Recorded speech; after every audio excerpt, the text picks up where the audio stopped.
Welcome to another exciting show of Community Essentials with all the hottest artists and the latest news happening right now. Giving love that feels inspired. Wanna feel that burning fire. Hello and welcome to another exciting segment of Community Essentials. I'm your dynamic host, Sakura, and with us today we have, skilled in the art of writing, Le'Vonne Barber, and her partner in marketing and investing, Mr. Larry. How y'all doing today? Oh, doing pretty good. How about yourself? Good. Thanks for having us on. Yeah, can't complain. Yes. Well, I want to thank both of you all, just for joining us and being here with us today. Mm-hmm. And I want to ask you about this exciting book that you wrote. Okay. But first, I want to ask you, while writing, how did you get started in writing? Writing has always been a passion of mine. Ever since I was a little kid, I would always get lost in different stories. I went to a school of the arts, so basically drama, writing, creative writing, things like that were what I was most drawn to. So I've pretty much been writing my entire life. Okay. Yeah. So say maybe 9-10 years old, you could probably see the wheels turning in your head and Probably before then, actually. I used to write a lot of short stories and plays and things like that. Mm-hmm. Probably around 6th grade, my teacher at the time read one of the plays that I wrote, and she actually encouraged me to continue on writing. And so it's pretty much stuck with me. It's been there always. That's amazing. Now, what I always found interesting about writers is that you're always writing. Things are always moving and, always connecting in your head, So Yeah. Tell us about some of the things that just kind of speak to you when you're writing. It's a multitude of things. It could be hearing a particular song. Mm-hmm. I like to people watch. So I could watch people and see something and get a story off of it just from the things that I see. So a lot of the things that I write are primarily my imagination coupled with real life situations. I feel like if I don't know about it, I can't write about it. Mm-hmm. So reality is the best research. Absolutely. Now, where did you get that good piece of information? Because that's a very keen observation on the art form.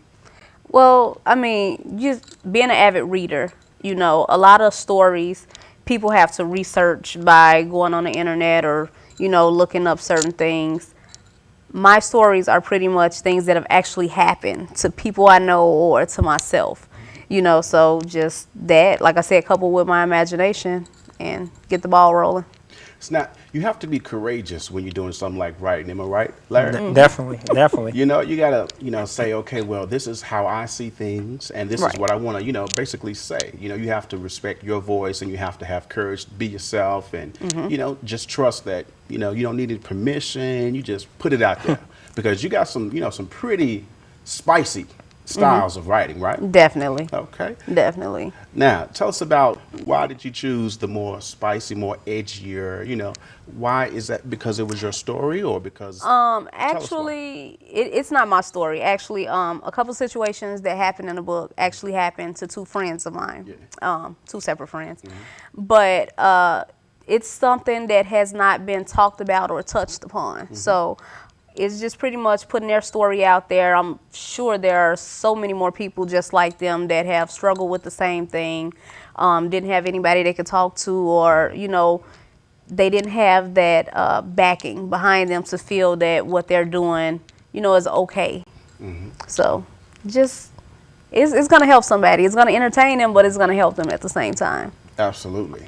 Now, the title of the book, Gurlfriends. Yes. Spelled with a U. Yes. Tell us about that.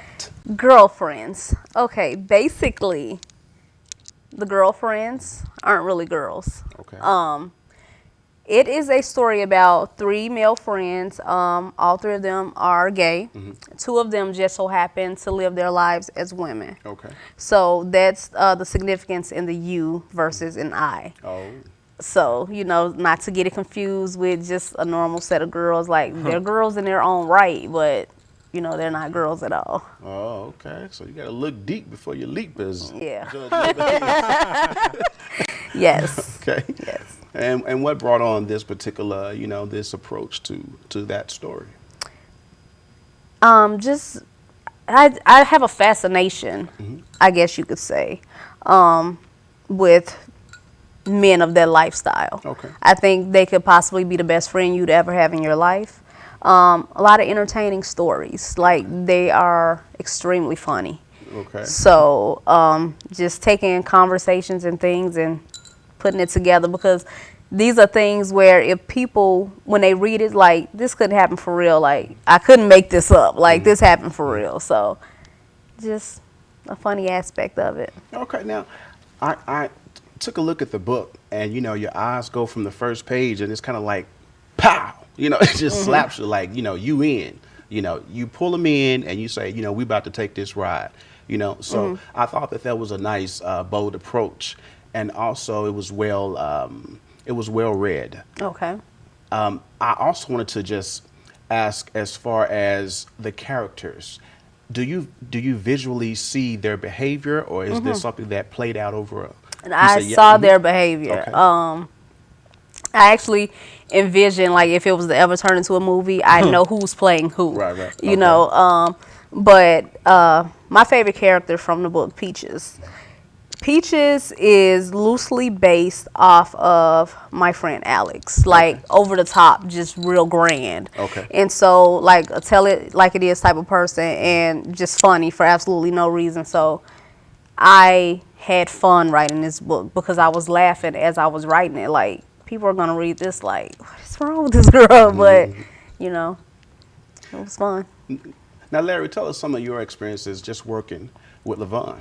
Well, working with Le'Vonne, we started back when, working way back when. for Starbucks. Okay.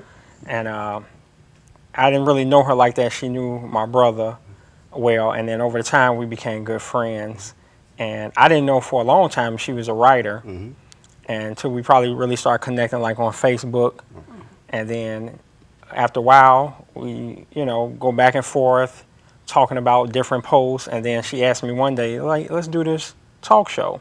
And then I got to find out more about her writing and some of the approaches that she took. And she said to me, she was like, well, one story, Gurlfriends, you might not be interested in reading. I'm working on. It's almost done. I was like, no, I'm interested in reading anything you got to do.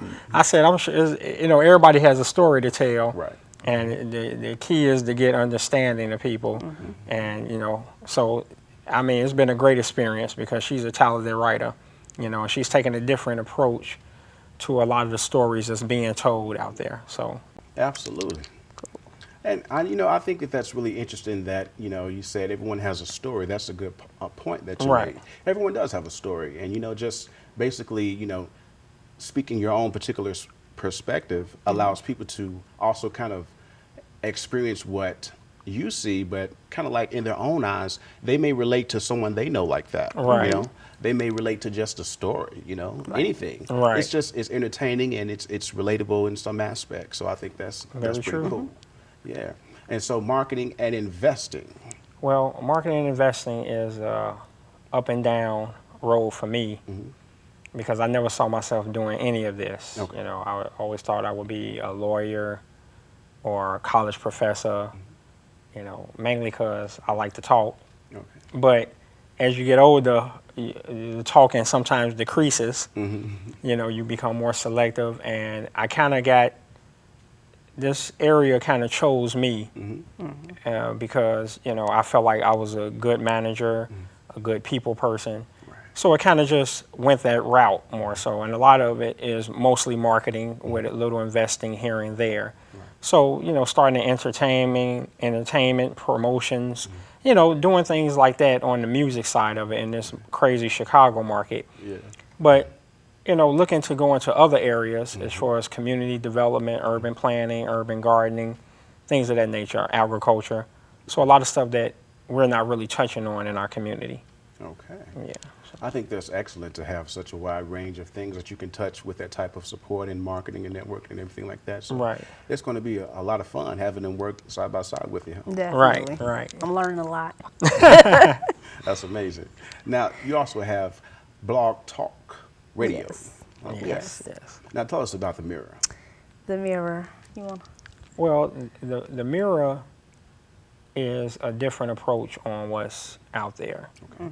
And when Le'Vonne approached me with the idea, it was just funny because I wanted to do a radio show in a similar realm with a friend who lives out of state, and it never materialized. Okay. So I felt kind of disappointed and felt I wasn't going to do it again.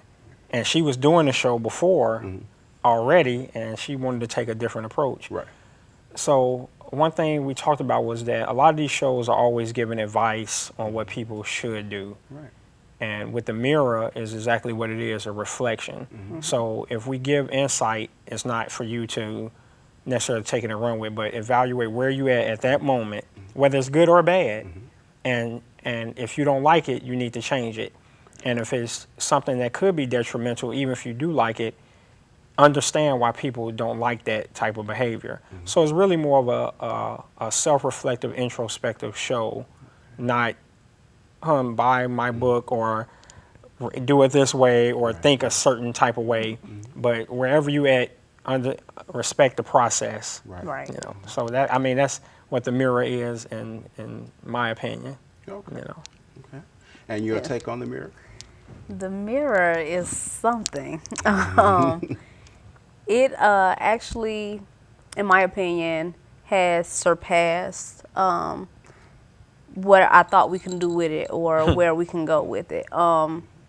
We've gained quite a following of the show, probably because of our views on different things. Larry and myself are both non-biased. Like, we're not moved by certain things. So we give people the opportunity to be themselves, but in being yourself, still taking a look inside to fix whatever the problem is or address that problem, you know, to kind of become a better you.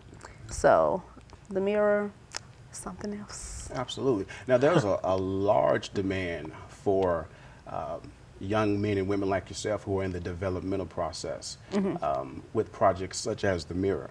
I think that's great, and I think you stand to do a whole lot of work with it, and it'll also develop, like you said, even more. You said it's already developed past what you expected, and it'll continue to do that. And I think being, you know, like you said, reflecting inside and things of that are of an introspective nature are always ongoing because it's a continual learning process. Right. So that's great. Now, on the radio, tell us about some of the guests you've had on there and just, you know, some of the conversations that y'all cover. Okay, so one conversation in particular was depression and the Black Superwoman syndrome. We basically had that discussion after reading an article in Ebony magazine about a blogger who was, you know, helping the Black woman to uplift herself, and she actually committed suicide. So upon doing the show, the vast women that called in, you know, and myself, I share different stories with the listeners as well. And it was just very overwhelming how so many Black women feel that they have to be like this superhero. They don't want anyone to help them. They have to just keep going and going and going, doing things, you know, not taking into account what it's doing to them mentally, you know, as well as physically. So from that, we've actually decided to come up with a support group that we're going to get started pretty soon. And it'll be probably like monthly meetups, and you know, if you can just call and text and check on someone and make sure that everything is okay, just be that listening voice or, you know, that shoulder that someone may need, you know, because very often we go through things and we don't say anything because we don't want to seem weak. But everybody has a weak moment, and you know, we as Black women need to know that it's okay to be weak sometimes. That's true. So I struggle with that a lot. I had to take my cape off. Yeah, but we had this other show that I'll let Larry talk about. She would let me talk about that one. We had another show because dealing with relationships, but it was dealing with polygamy in our community, and not just polygamy, polyandry, polyamory, whatever people want to call it. And the reason why we touched on it is there's been a lot of uproar in social media and everything about, you know, baby mamas and the side chick. And we had a couple on there that's actually in a polygamous relationship. They don't have a a partner yet in that, but they have agreed to that Right. because they got tired of the lies, the infidelity, all those type of things. So they just decided to be all inclusive. Yeah, Yeah. yeah, Okay. right. And we had a lot of feedback from that show. And, you know, I guess the main reason for the show was that even though we felt like this is a monogamous, supposedly they preach monogamy, monogamy is being practiced least of anything. And we was trying to figure out, well, how do we, you know, counteract the baby mamas and the side pieces? It's like, obviously there's a disconnect with the honesty. And it was good to have some people actually on there, because a lot of people that talk about it either don't practice it and just, you know, or they're not aware of it. So it was good to have a couple on there who talked about the process of marriage, how free it is now, because no one has to lie or feel like they dealt with infidelity and the hurt of that. Now they feel like, well, this is what it is. It's about building. It's not just about a sexual thing. And sometimes you can't expect one person to fulfill all those needs that you have, not just from a sexual standpoint. So that was good, because it gave opportunity for people in our community to look at alternatives, you know, outside of the context of monogamy. Because most of the alternatives they give people are still monogamous relationships. If it's homosexuality or lesbianism, things like that, it's not a man with two women or a woman with two men. Right, right. It's just one dynamic, but which is really not being practiced. So we say, how can we eliminate a lot of this? It really was creating a level of responsibility. Like, if you go be with these women, take care of them. If you got these kids, make it inclusive. But Right. I think the show went well. It went, It very went well. It wasn't a lot of disputing the fact of it, just, you know, but a lot of people just still can't grasp it. Yeah. So that was an interesting and provocative show. Yeah, I can imagine it definitely had to be, because you know you saying a lot though with that concept, you know, Right. of you know, more than one person in a relationship. Basically, Right. We got a lot of examples of it, you Right. know, on television. Yeah. But, Right. You know, a lot of that is, you know, your regular love and hip hop and your reality TVs and stuff like that. But those aren't exactly the examples that you're Exactly. speaking of. You're And talking about something that's agreed upon instead of dealing with all the drama. But it's my belief that people just love drama, and people are selfish. right. They're insecure, and you know, I don't. You know, that's just the reality of it. It's like you rather wait for somebody to go to this point instead of making people responsible all the way around. It's not. It's not the. I guess the solution. Right. It was just, if we go give these alternatives, we need to be able to have this alternatives over here. It's like, but it's illegal for a person to have multiple spouses. Right, right. But everything else is becoming legal. So, you know, I believe in what they say, marriage equality, but I need a marriage equality all the way around the board, not just for a specific group of people. So that was another reason for doing that show and having somebody on, hearing it out of their mouth. Man, I wanted to be on that show. Right. But you can always go back and listen on the podcast, Most right? definitely. That Right. sounds like a hot one. I think that's great. I mean, you know, just the fact that, you know, you talked about something that everyone can relate to. You know, everyone's in a relationship. Everyone's, you know, looking for that particular, you know, mate or companion. Right. You know, even the people that are in those relationships, I think one of the biggest things is getting the foundation in the True. right place. Because once you have that, you're able to move from a balanced standpoint. Right. You are whole as a person. True. So, you know, you aren't as dependent and, you know, codependent and, you know, just kind Right. of in pieces, as my good friend Ayanla says. Right. Excellent. My Right. fairy Excellent. godmother. And before that, before you love yourself, you got to love God. Yeah. Because if you don't have a strong foundation in our Lord and Savior, you know, you're going to, as I say, maybe fall for everything or love too hard or expect too much from one person.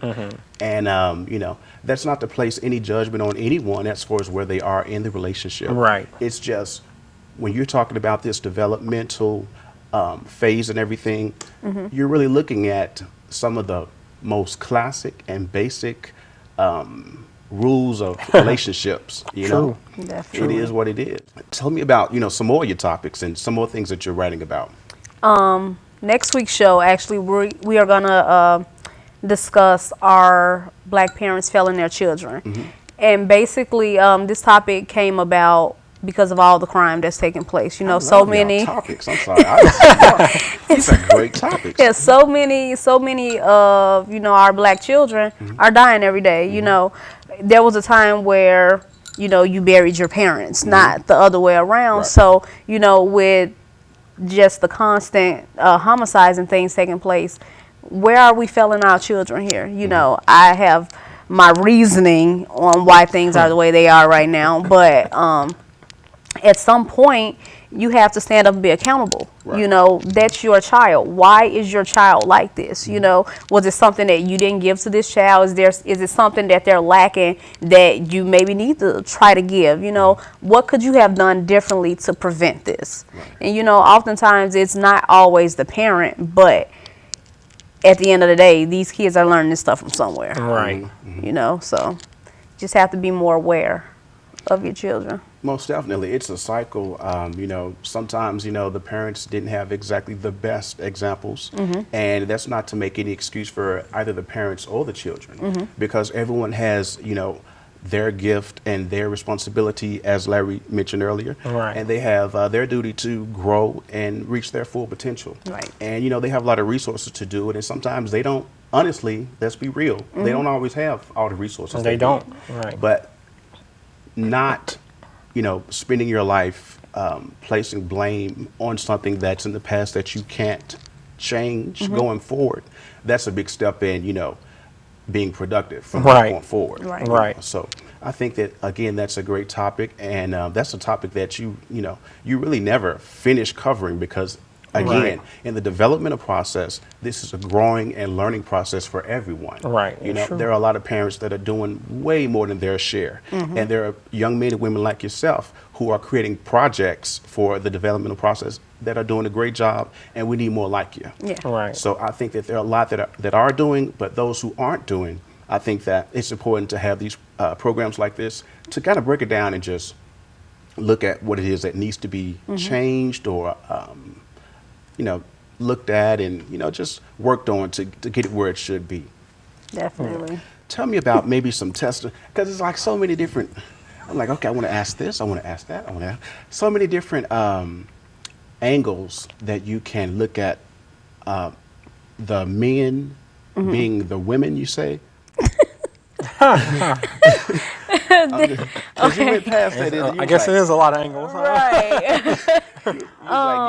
He was like, yeah, because these are men that are women, and I'm just like, okay, she kind of went past that fast. Right. You want to be like, what's wrong with that? Actually, to kind of give more background on the story, the main character, Dwayne, who later evolves into Egypt, Okay. but he was a young man that got caught in a compromising position, and his father put him out at 15. Okay. So with him being put out, he had to fend for himself.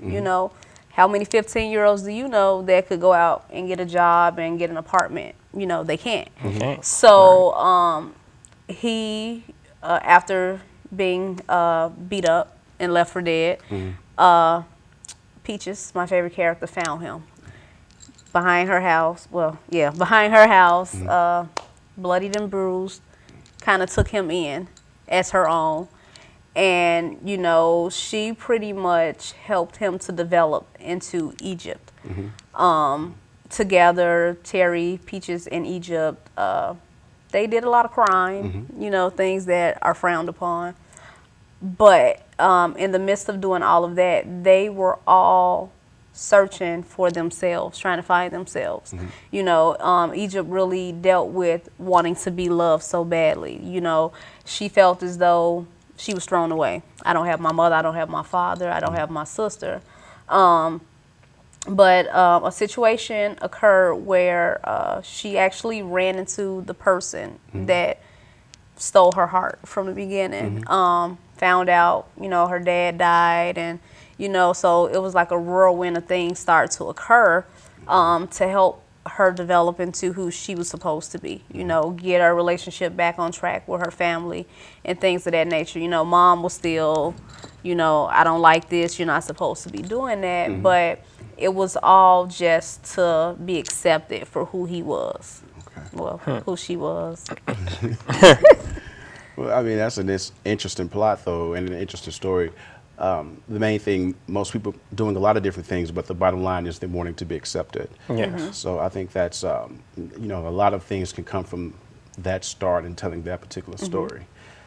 Also, what have been some of the responses that you get from Gurlfriends? Well, some of the responses have been obviously from the title alone. I didn't think this is what the book was about. Then, you know, some people, I was thoroughly entertained. I need more. Like, you know, I kind of hate this character, but at the same time, I was rooting for her to win. And, you know, the response has been very positive, which I was kind of like, but, you know, sometimes I like to push buttons. Right. And people are accepting of my girls. Cool. Yeah. Now, on the radio show, Larry, tell us about maybe some of the funny stories or something that happened one day that maybe you didn't expect to happen and just, you know, Well, caught you off guard. I think the biggest thing, it wasn't a funny story because we haven't had a lot of funny moments because the show is pretty serious.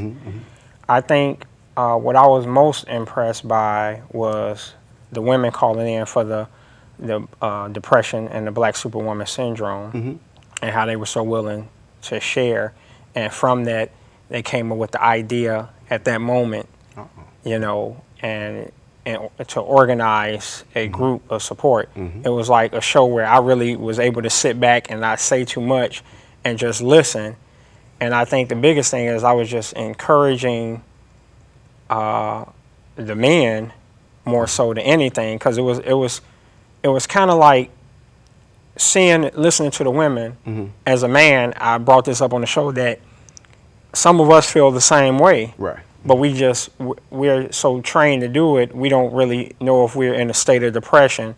But there are a lot of men out here, young Black men, killing themselves also, or using other outlets, whether they're being promiscuous or whatever. But I thought that was one of the highlights of it, because I didn't know how much feedback, but we had probably like at least 6 women calling in the show talking about that, and really, you know, that to me that was the most touching moment on the show. And probably the funniest, if we did have any funny moments, was the polygamy show, talking about that, because it was just people calling in after the fact, people trying to be spiteful. Well, what would these men say about women having it? And when the man would say, well, I'm not really sure, but if the situation worked, I wouldn't care. It was kind of like, oh, okay.